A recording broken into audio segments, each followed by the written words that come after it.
Hello everybody, welcome. If you're new to the channel, thank you for joining us. If you've been here before, welcome back.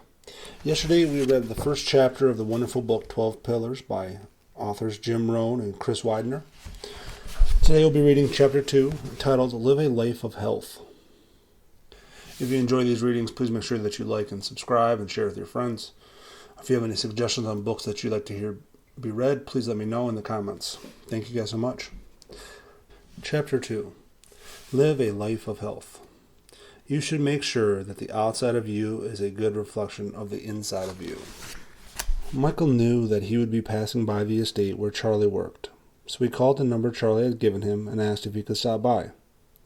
It had been 3 weeks since he had run out of gas in front of Mr. Davis's estate. In hindsight, Michael considered it serendipitous, allowing him a chance to peek into the world he had only once dreamed of, and now seemed so far away. The fact that he had met Charlie, though, and Charlie's willingness to share the secrets of Mr. Davis's success was something that had started to reignite Michael's passion for excellence that had once burned bright. Certainly life hadn't changed overnight, but he had been thinking about Charlie's words about changing himself and making himself better ever since that day Charlie challenged him. Michael realized that he had let himself go. He had stopped dreaming. He had become complacent. He was blaming circumstances rather than taking responsibility for himself and his situation. But he was determined to change all of that. Since that day, 3 weeks ago, Michael had written down a list of 10 things about his life that he knew he could change if he applied himself.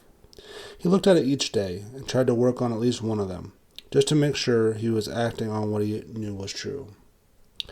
These were small steps, but they were steps in the right direction. That was more than he had done for himself in years. When Michael had called Charlie said it would be great to see him again and invited him to swing by and chat.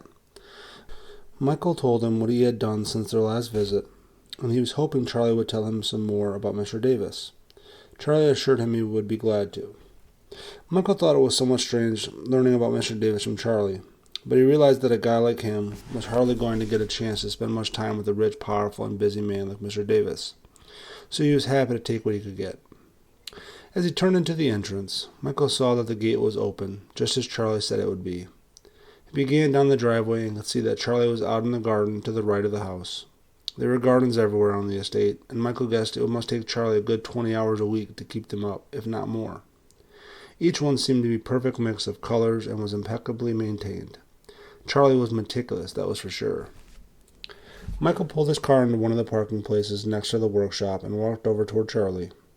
He looked toward the house, wondering if he would ever see the Davis family, perhaps even Mr. Davis himself. This day, however, he saw no one. The sun was shining beautifully, and when Charlie looked up to greet Michael, he held his gloved hand up to shield the sun.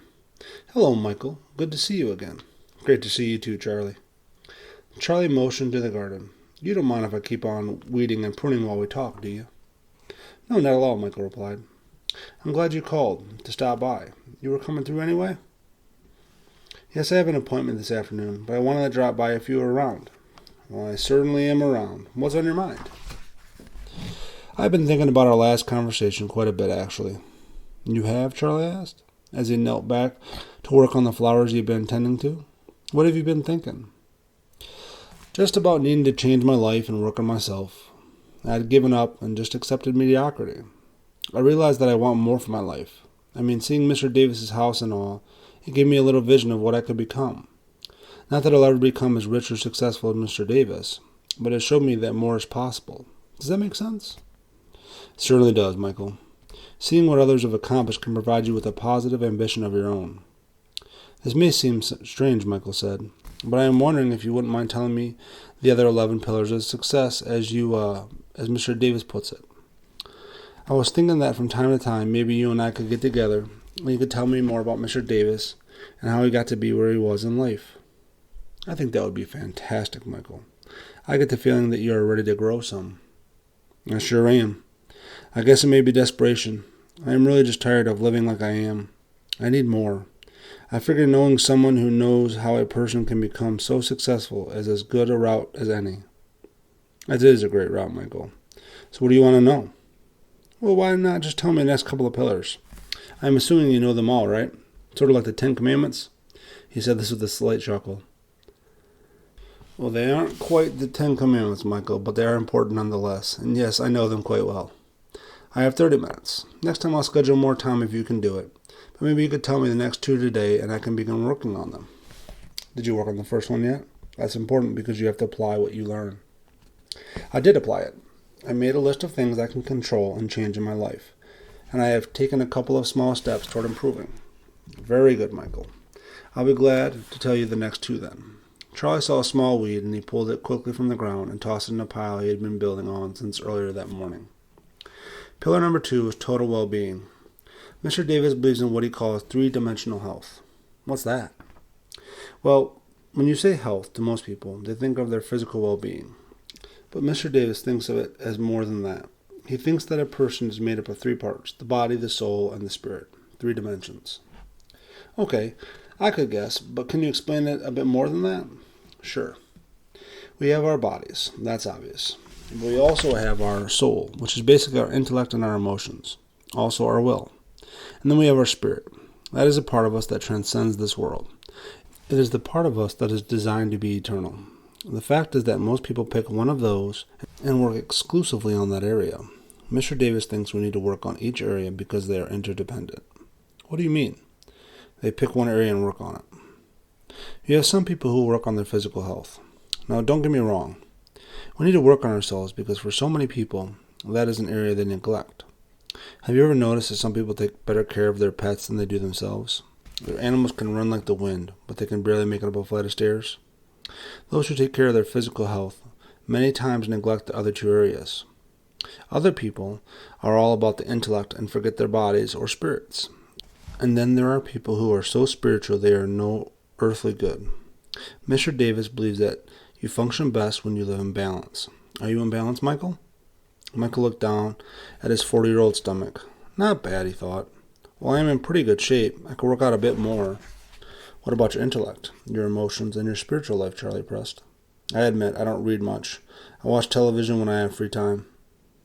That won't do much good, Charlie broke in.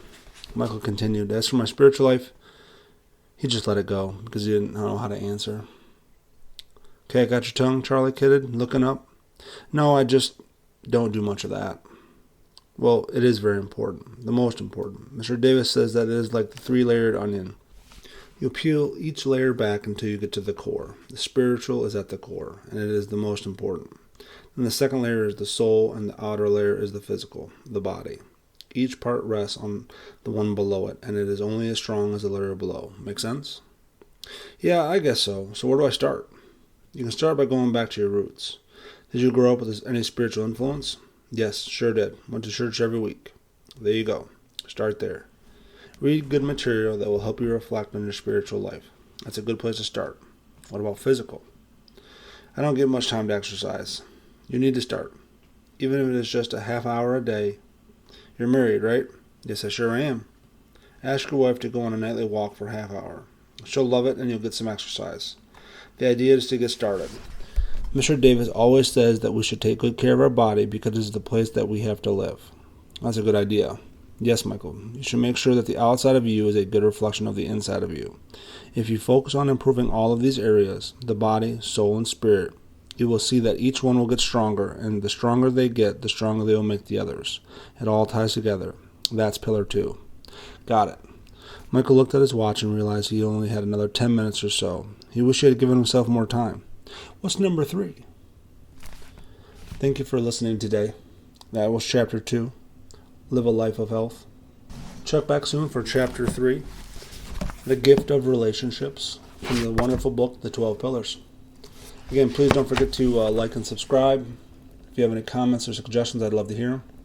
Hope you all have a wonderful day and a Happy New Year. Take care, guys.